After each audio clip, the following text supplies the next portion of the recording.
Olá, muito boa tarde. Graça e paz da parte de Deus, nosso Pai, e de Jesus Cristo, nosso eterno Salvador, a quem devemos toda a honra e toda a glória. A Ele, Jesus Cristo, o Rei eterno, invisível, invisível para nós hoje. O cântico diz invisível, mas real. Estou falando de Deus, do Espírito, mas quando nós falamos de Jesus Cristo, a pessoa de Jesus Cristo é visível, ele se tornou homem, ele se tornou carne, habitou entre nós cheio de graça e de verdade. Queridos, eu estava pelas madrugadas, como sempre, conversando com Deus sobre a fé, a esperança, aquilo que Paulo nos deixa bem claro, agora permanecem a fé, a esperança e o amor, e o maior deles é o amor. Então, Paulo está nos exortando a que permaneçamos firmes na fé em Jesus Cristo, no seu Evangelho, na sua palavra. E eu estava pesquisando sobre o livro do profeta Zacarias. O livro do profeta Zacarias foi escrito bem antes de Zorobabel voltar a Jerusalém. Zorobabel nasceu na Babilônia, era muito próximo do rei Ciro, e o rei Ciro então o constituiu governador de Judá. E ele voltou a Jerusalém para reconstruir o templo, mas teve muitos adversários do seu próprio povo, se constituíram inimigo de Zorobabel, escreveram carta ao rei, dizendo que ele queria ser independente, que queria derrubar o reino dos persas, dos medos e dos persas, E pela história nós sabemos que poucos israelitas voltaram a ajudar. Muitos preferiram ficar na Pérsia. Nós vemos a história da rainha Esther, Mardoqueu, que preferiu ficar lá na Babilônia, na cidade de Suzã, ou Susa, onde vivia o rei Artaxerxes, ou Xerxes I, que alguns dizem que é neto do rei Dario, filho do rei Ciro, ninguém sabe, mas que foi bem depois do rei Dario e do rei Ciro. O rei Ciro escreveu aquela carta e deixou nos anais. Então, quando Dario viu aquilo, então mandou Neemias de volta para a reconstrução dos muros. Mas Zorobabel voltava para reconstruir o templo. E foi nessa época, no ano 520, 515, antes de Cristo, que Zacarias escreveu o seu livro. E tem alguns pormenores que quero deixar para os irmãos. Hoje é quinta-feira, dia de estudo bíblico na União de Homens, e oxalá Deus inspire irmão Jussiel para compartilhar esse vídeo com vocês. Ele diz aqui, o futuro, aquele grande mar inexplorável do desconhecido que traz alegria, o terror, o conforto, O conforto, dor, amor, solidão. Algumas pessoas temem os dias que estão por vir, perguntando quais males irão acontecer. Outros dizem que nenhum mal acontecerá, Outros consultam videntes, charlatãs, dizem ver o futuro, etc. Então ele diz aqui, mas a história do amanhã é conhecida apenas por Deus e por aqueles mensageiros especiais a quem Deus chamou, a quem Deus proclamou como profetas, a quem Deus revelou, A principal tarefa do profeta era proclamar a palavra de Deus, mostrando o pecado, explicando as consequências do pecado, chamando os homens ao arrependimento, né? Homens e mulheres, né? E a obedecer a palavra de Deus. Então, profetas como Elias, Eliseu, Isaías, Jeremias, Ezequiel, Osés, Amós e tantos outros irmãos foram levantados por Deus para trazerem à memória os mandamentos do Senhor, fazer com que o povo de Deus não só leia a palavra, não só decore como muitos fazem, decoram, recitam. Lá no Salmo 51, Deus vai dizer: quem autorizou vocês a recitar os meus mandamentos?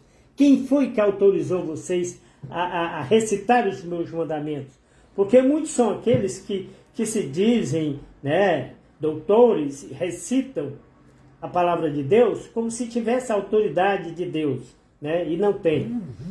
Então, já perto do final do Antigo Testamento, entre os que são conhecidos como profetas menores, está o livro de Zacarias, sendo um dos profetas pós-exílios, juntamente com Joel, Ageu, Malaquias. Zacarias pregou ao pequeno remanescente israelita, os judeus que tinham voltado a Judá para a reconstrução do templo.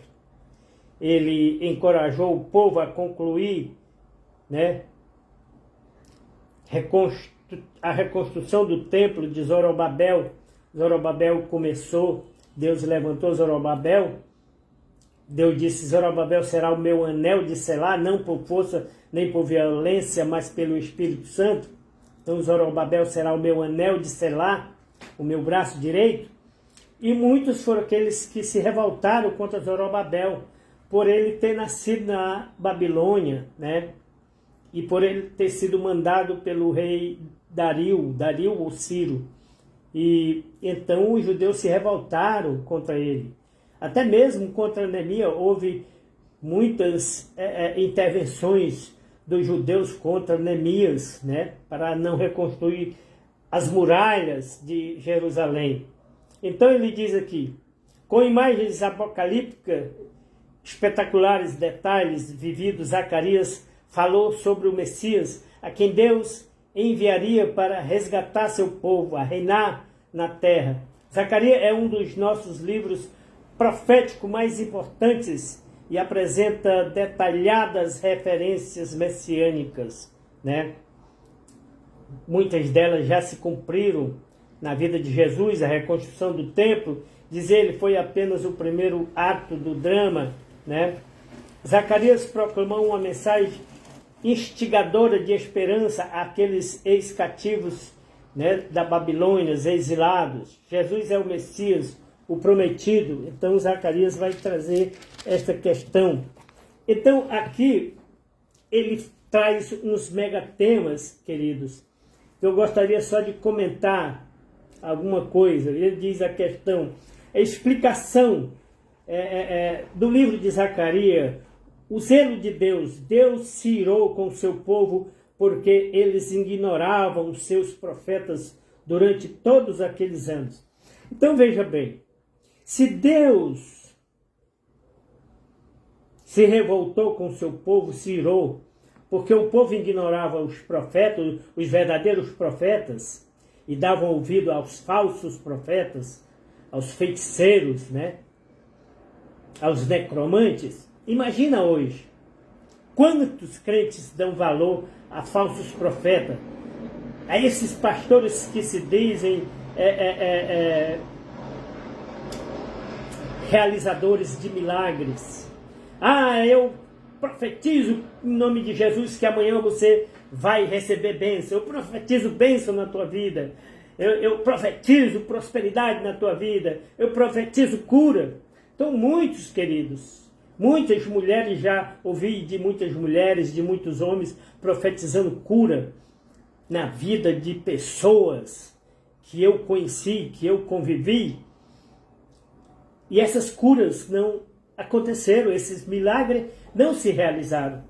Prova de que eles são falsos profetas, né? São falsos. Introduzem doutrinas heréticas na igreja. São pessoas que que pregam o evangelho deturpado. E Paulo diz, ainda que desça um anjo do céu e prego outro evangelho que não seja este, que ele seja maldição. Então, queridos, hoje acontece a mesma coisa. Enquanto eu estou aqui pregando a palavra de Deus, profetizando na sua palavra, muitos estão desdenhando porque não querem ouvir a verdade. A verdade dói, a verdade penetra ao mais profundo da alma, diz Hebreu. A palavra de Deus é viva e eficaz. E é capaz de penetrar o mais profundo do coração do homem. Descobrir, desvendar os seus mistérios, os seus desejos, os seus pensamentos, né? Então a palavra de Deus, ela é dura, ela dói, porque ela é a verdade. Mas ela abre a ferida e ela fecha a ferida. Então ela cura e ela pode também trazer maldição. Deus disse, escolham, está lá no Êxodo, Levítico, Deuteronômio, escolham a bênção e vocês viverão. E se vocês preferirem a maldição, vocês vão morrer, vão receber doenças, vocês vão receber fome, guerra. Apóstolo Paulo diz, nada me separará do amor que está em Cristo Jesus. Nem fome, nem nudez, né? Perseguição, etc. Nada me separará do amor de Deus. Tudo isso eu vou enfrentar, mas nada me separará. Então, Jesus Cristo não prometeu ausência de perigo, ausência de fome, ausência de nudez, ausência de perseguição, de violência. Jesus disse, no mundo tereis aflições, mas tem de bom ânimo, ser fiel até a morte, dar-te a coroa da vida. Então, meu querido, se Deus naquela época se irritou, se irou com o seu povo, imagino hoje como Deus está irado com certos pastores, com certos crentes que deveriam pregar o evangelho, que deveriam viver o evangelho. Então, pastores que deveriam pastorear as ovelhas, alimentar as ovelhas, curar as ovelhas. Curar aqui não é curar da saúde, mas curar o espírito, trazer saúde espiritual, alimentar com a palavra de Deus. Então ele diz, olha, Deus é zeloso em relação à nossa devoção para evitar a mesma ruína que sobreveio a Israel. Não siga os mesmos passos de Israel, meu querido. Não siga. Não siga, não, senão você vai ter a mesma ruína de Israel. Não siga os seus passos, não rejeite a palavra de Deus, não siga os falsos professores, não descaminhe os outros. Volte-se para Deus, obedeça fielmente às instruções de Deus na sua palavra. Os judeus estavam desencorajados, eles estavam livres do exílio, mas preferiram ficar na cidade de Suzã. Foi o caso de Mardoqueu, da rainha Esther e outros judeus que preferiram ficar lá na Babilônia e não voltaram para a sua terra natal e não enfrentaram os perigos, não reconstruindo o muro, o templo, não participando da reconstrução da igreja, mas simplesmente criticando, falando mal. É o que muitos crentes fazem hoje, falam mal uns dos outros, e os incrédulos dizem, olha, para ser crente assim, até o diabo é crente. Então, é igreja criticando outra igreja, é denominação diminuindo outra denominação, é pastor querendo ser maior do que o outro, né? Através de eventos, né? Ah, eu preguei para 15 mil. Ah, ele pregou para só 2 pessoas, 3 pessoas. Pregadorzinho de igrejinha. Eu ouvi uma vez de um certo irmão, quando eu o convidei para tocar lá na congregação da Vaz da Tapera, e ele disse, olha irmão, procure outro, porque eu não gosto de tocar para pouca gente não. Eu só gosto de tocar para muita gente. Ele só tocava dia de domingo, até hoje só toca de domingo na igreja porque tem muita gente, multidão, onde ele grita glória a Deus, aleluia, né? Rasga a garganta, só falta se arrebentar. Mas ele não prega para uma pessoa. Ele disse isso para mim, eu fiquei triste. Até hoje me lembro disso. Como é que este irmão se diz tão crente, tão santo, e se recusa a tocar para Deus, a tocar para 3, 4, 5 ou 10 pessoas, né? Ele só toca para 1000, para 500 pessoas, etc, né? Então, muitos são aqueles que não querem participar da reconstrução, né? Porque é difícil reconstruir algo que está caído, que está derribado, que está destruído. Então, as pessoas preferem um novo, né? As pessoas preferem comprar um carro 0 km do que reconstruir um carro velho, né? Não, dá muito trabalho. Então, aqui ele diz aqui, olha, Zacarias encorajou o povo de Deus a reconstruir o templo e exaltou a pessoa de Zorobabel. Deus protegeria os seus obreiros, né? E os capacitaria pelo Espírito Santo, como ele disse, não por força nem por violência, mas pelo Espírito Santo. Disse Zacarias, mas pelo Espírito Santo, Senhor. Eu estou aqui pelo Espírito Santo. Eu prego a tempo, a fora de tempo, seja para uma pessoa, para duas, seja para ninguém, mas eu prego. Está lá o meu canal no YouTube, querido. @Edinaldo Alves dos Santos, 8751. E eu preciso de 50 assinaturas para eu poder transmitir meus sermões ao vivo. Até agora só 12 pessoas. Só 12 pessoas assinaram o meu canal. Eu fico triste, mas fazer o quê? Né? Até meus irmãos de sangue, minhas irmãs lá de Brasília, não assinam o meu canal, não assinaram o meu canal. Meus sobrinhos, né, lá de Brasília, peço a eles. Então tem pessoas próximas a mim que não assinam o meu canal, que não gostam de me ouvir, de me escutar, porque diz que eu falo muito, eu aponto o dedo, etc. É a palavra de Deus, querido, que é viva e eficaz, que ela penetra ao mais profundo da alma e descobre, desvenda os seus mistérios. Então ele dizia que, olha, a reconstrução do templo, as pessoas estavam interpretando o primeiro ato no maravilhoso drama de Deus, fim dos tempos. Aqueles que amam a Deus devem concluir a obra. Para fazer isso, devemos ter ajuda do Espírito Santo, não de homens. Deus nos capacitará. Depois ele diz, Jesus Cristo, o Rei, está voltando. Mas eu já escutei, não, Jesus Cristo já veio. Jesus Cristo não virá visivelmente. O milênio não acontecerá. Nós não o veremos face a face, como a Bíblia diz, né? O que a Bíblia diz que até aqueles que o trespassaram, Zacarias, nós vamos ler, ele diz, até aqueles que o trespassaram virão com seus próprios olhos e chorarão e prantearão como se pranteia um primogênito. Eles vão se arrepender tardiamente.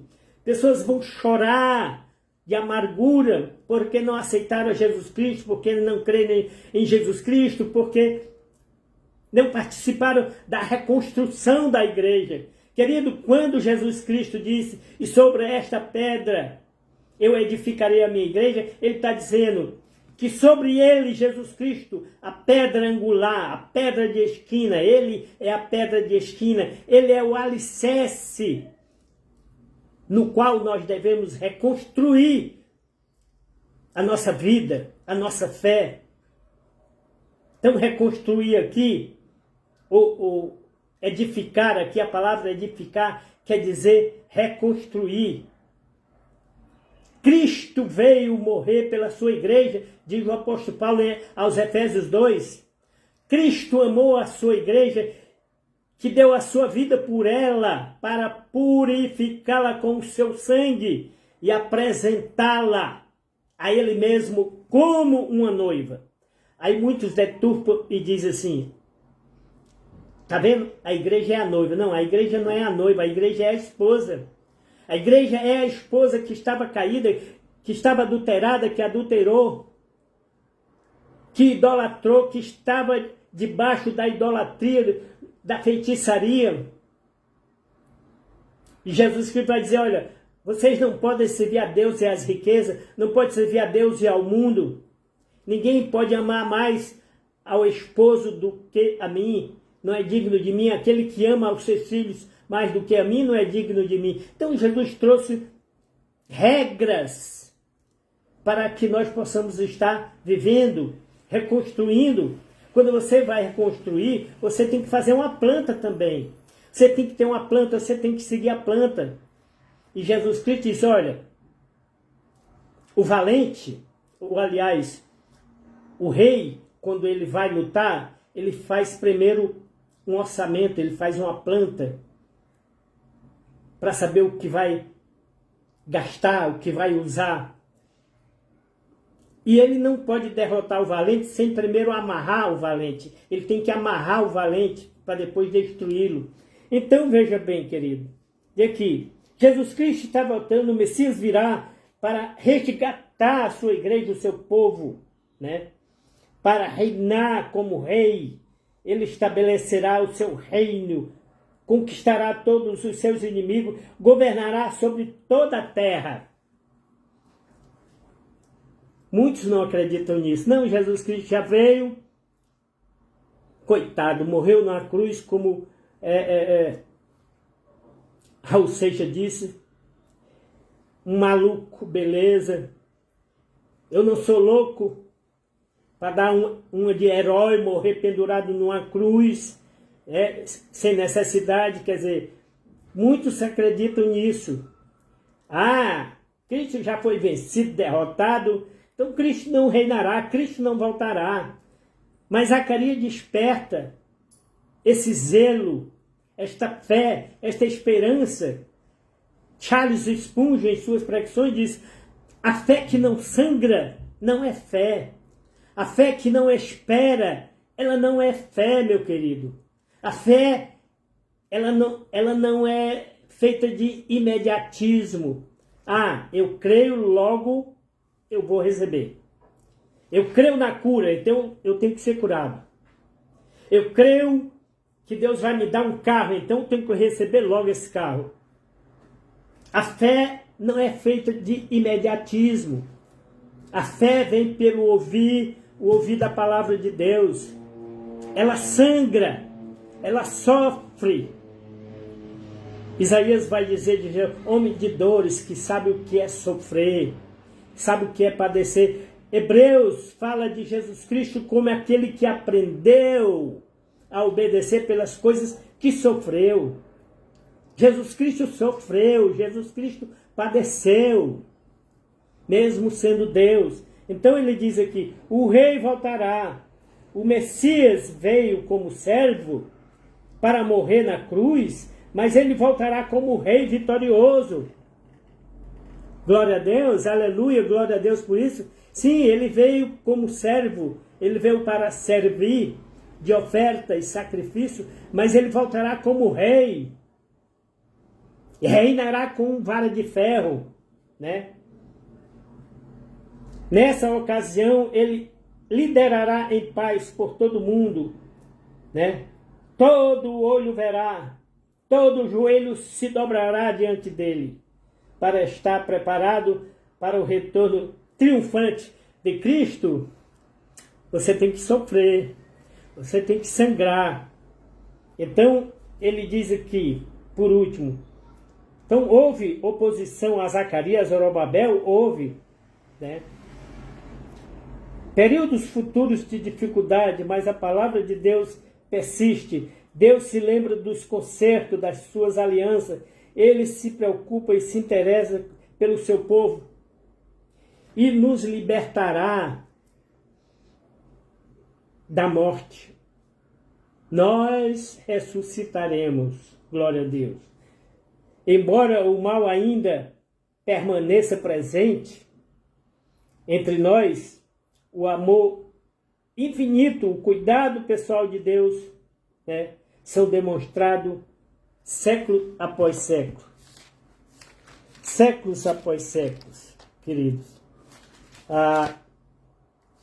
Eu queria ler um pouco de Zacarias, querido, para você entrar no texto. Vamos terminar aqui. Então, Zacarias, eu queria falar mais sobre Zacarias 12, que é onde Zacarias fala do milênio. Cristo voltará, Cristo reinará. Então ele começa a dizer o futuro livramento do povo de Deus, capítulo 12. E no verso 9 ele diz assim: e acontecerá naquele dia que procurarei destruir todas as nações que vierem contra os meus filhos, que vierem contra Jerusalém. Jerusalém aqui significa a igreja, a sua esposa. E sobre a casa de Davi, os judeus, e sobre os habitantes de Jerusalém, eu derramarei o meu espírito de graça e de súplicas, e olharão para mim a quem transpassaram. Então tem um irmão que diz que ninguém vai ver as mãos de Jesus Cristo que foram furadas, perfuradas, como aquela cantora canta, mãos furadas, né?